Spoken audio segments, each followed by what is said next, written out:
자, 백 기자, 먼저 사건 내용부터 좀 정리를 해주시죠. 네, 전주지법에서 어제 내놓은 판결인데 내용이 좀 끔찍합니다. 54살 남성이 의붓딸을 무려 12년 동안 추행하고 폭행을 했는데 좀 가족 관계가 일단 좀 복잡합니다.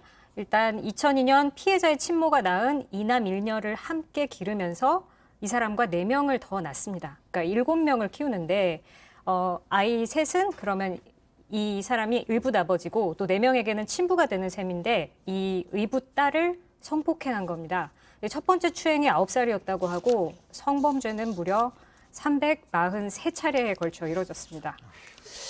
아, 팀장님, 진짜 어떻게 해야 됩니까? 저는 말이죠.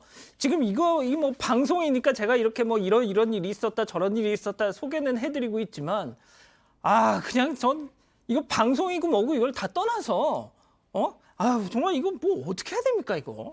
그러니까 이 범죄 중에는 용서받을 수 있는 범죄가 있고 용서받지 못하는 범죄가 있는데 이 남성은 용서받지 못할 범죄를 저지른 거예요. 9살이었어요. 그렇죠. 2009년도에 9살이었는데 2021년도까지 아까 아나운서가 말한 대로 예. 343회를 했다고 한다면 12년 동안 했다는 거예요. 그러니까 9살부터 21살까지 그 성폭행과 추행을 했는데 아마 당시 처음에 이제 9살 때에는 그 잠자고 있는 그 9살한테 가가지고 조용히 하라고 하면서 사랑한다고. 뭘 사랑을 합니까? 말도 안 되는 소리인데 그 말을 했어요. 그리고 나서 계속 했는데 14세 때 임신까지 시켰다는 거예요. 계부지만. 그리고 또 한 번 시켜서 2번의 낙태를 했는데 사실상 이런 사람들은 물리적으로나 화학적으로 거세를 해야 되는데도 불구하고 아직 안 하고 있어요. 처벌하는 게 문제가 아니고 이런 사람들은 거세를 해야 된다고 저는 강하게 주장하고 싶어요. 자, 승 의원님, 예. 방금 뭐 우리 팀장님도 잠깐 언급을 하셨습니다만 이 자가 진짜 9살짜리 의붓딸을 처음 손댈 때 그때 했던 얘기가 내가 널 사랑해서 그러는 거다. 너 만약에 내가 지금 하려는 거 네가 거부하면 내 죽이겠다 이런 얘기까지 가족들 모두를 네 여동생까지도 하겠. 사실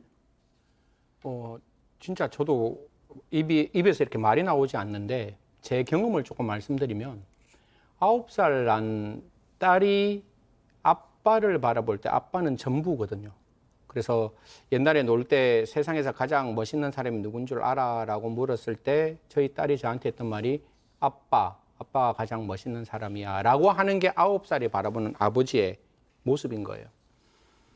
의붓 아버지였다 할지라도 이 9살의 입장에서는 진짜 자기가 저항할 수 없는 가장 큰 산이었고 그리고 그 과정에서 자기 동생들이나 자기 가족 이야기를 했다면 이 9살이 느꼈을 그 충격과 그 공포 그리고 그 참담함은 상상할 수 없었을 거예요. 그리고 좀 죄송스러운 말씀이지만 9살이라면 지금 사랑한다고 이야기해서 방금 앵커께서 말씀 주신 손을 댔다는 그 표현의 행동은 받아들일 수 없는 신체 구조였을 거라고요.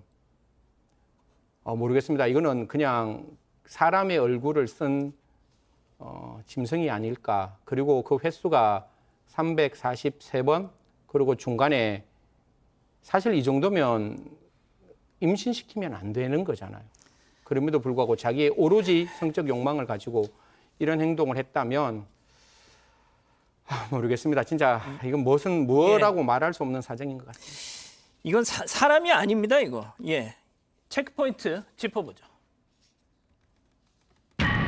자, 저런 얘기를 했다고 합니다. 자, 의붓딸이 성인이 됐어요. 성인이 된 이후에 넌 내 아내다.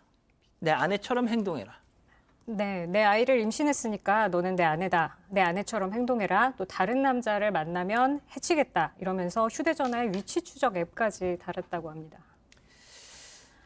지금 이거 방송 좀 하기에 저희가 전해드리기에 너무 좀 내용이 그래서 저희도 참 어디까지 이걸 소개해드려야 될지 참 고민스러운데 자, 이게 말이죠. 보통 어렸을 때 성인이 되고 나서까지 저랬다는 거 아닙니까, 승 의원님? 사실 뭐 이런 사건을 보면 옛날에 저희들이 뭐 많이 들어봤던 김진관, 김보은 양 사건도 예. 많이 나오고 뭐 매 맞는 여성 정우군이라는 이야기도 많이 나오는데 이 9살 된 아이가 그 당시부터 그루밍을 당하고 그 이후에 가스라이팅을 당하고 성폭행을 당했다면 사실 이 아이가 누구에게도 도움을 요청할 수 없는 정말 고립된 상태였을 거예요. 그런 상태였음에도 불구하고 이 아이에게 끊임없이 정서적 학대와 육체적 학대를 하는 거잖아요. 너는 내 아내다. 아내가 있음에도 불구하고 그 아내와 4명의 아이를 낳았으면, 나이를 이렇게 임신을 해서 출생을 했음에도 불구하고 이런 행동을 했다면 저는 분명히 이 부분에 대해서는 이 남성의 기본적인 어떤 성품 자체가 하나의 그 의붓딸을 자기의 성적 대상으로만 삼았지 않았을까 그런 생각합니다. 자, 결국 범행이 드러났습니다. 이 성인이 된 피해자가 의붓딸이 지난 8월 한 지인에게 이 범행을 나 사실은 이런 일이 있었어라고 얘기를 하면서 이게 지금 이렇게 100일 하에 드러나게 된 건데, 자, 백 변호사님, 네. 지금 우리 가족 여러분들도 지금 계속 얘기하시는 건 뭐냐면 가장 나쁜 건 당연히 이자죠. 자, 그리고 이해할 수 없는 또 한 사람, 친모. 친엄마. 네. 도대체 친엄마는 이 지경이 되도록 뭘 하고 있었느냐. 사실 저희가 정확하게 친엄마가 왜 이런 상황을 소위 방기하고 있었는지는 정확하게는 알 수 없습니다만 통상 이런 경우에 경제적 예속이나 이런 것들이 굉장히 큽니다. 근데 그렇다고 하더라도 전 이건 용서받을 수 없는 범죄라고 생각을 하는데 전 이 남성이 이제 아까 뭐 너는 내 아내다 뭐 그래서 다른 남자를 만들면 뭐 죽이겠다 뭐 그리고 위치추적 앱까지 까는 그런 이유가 이런 겁니다. 그러니까 지금 이 남성이 가장 두려운 게 뭐겠어요? 처벌이죠. 예. 그러니까 본인도 알 거예요. 이게 신고해서 조사를 받고 재판을 받게 되면 얼마나 중하게 처벌받을지는 대략은 압니다. 본인이 아무리 짐승 같은 짓을 해도 이거 걸리면 처벌받는다고 생각하죠. 예. 그럴 때 제일 확실하게 신고를 못하게 하는 방법은 완벽하게 제압하는 겁니다. 자, 그래서 어렸을 때부터 그렇고 마지막에 그렇게 위치추적 앱까지 해서 완벽하게 어찌 보면 본인의 의붓딸을 제압하려고 했었던 거죠. 정말 천인공노할 범죄입니다.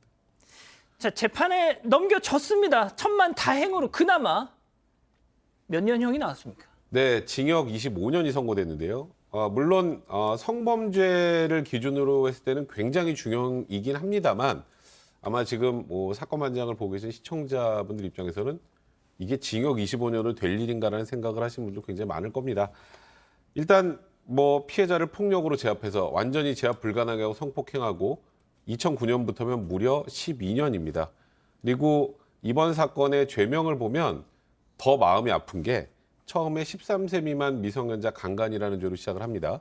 그리고 중간에 이 부분이 빠져요. 13세 미만. 왜 빠집니까? 13살이 넘어서 또 계속 일을 했기 때문에 친족 관계에 의한 강간까지 포함이 돼서 죄명이 나오게 되는 건데 이제 가장 걱정이 되는 건 이 남성이 지금 50대지만 25년이 지나면 최대 25년. 우리 또 가석방이라는 것도 있으니까. 예. 최대 25년이 되면 석방이 될 텐데 이 피해 여성이 가장 두려운 건 출소 후에 나를 또 찾아올까 봐예요. 당연하죠.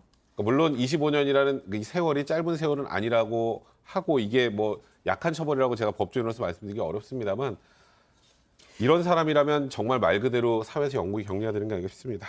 팀장님, 저는 말이죠. 이 사건을 보면서 이 10대 때 임신을 했다고 하잖아요. 그러면은 이 피해자가 중학생일 때, 고등학생일 때 그 학교에서는 도대체 뭘 하고 있었느냐. 이런 생각도 좀 들고요.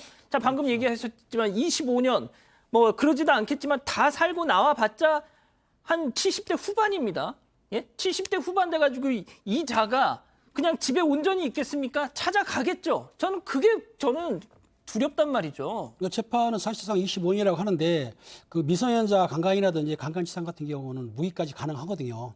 그리고 가중처벌은 50년도 가능한데 좀 낮게 때린 거고 실제적으로 이 소녀가 피해 당했을 때 학교에는 뭐 했느냐? 또 낙태하려면 병원을 갔을 거예요. 병원은 또 뭐 했느냐? 그리고 예. 성상담센터 같은 게 많지 않습니까? 또 뭐 했느냐?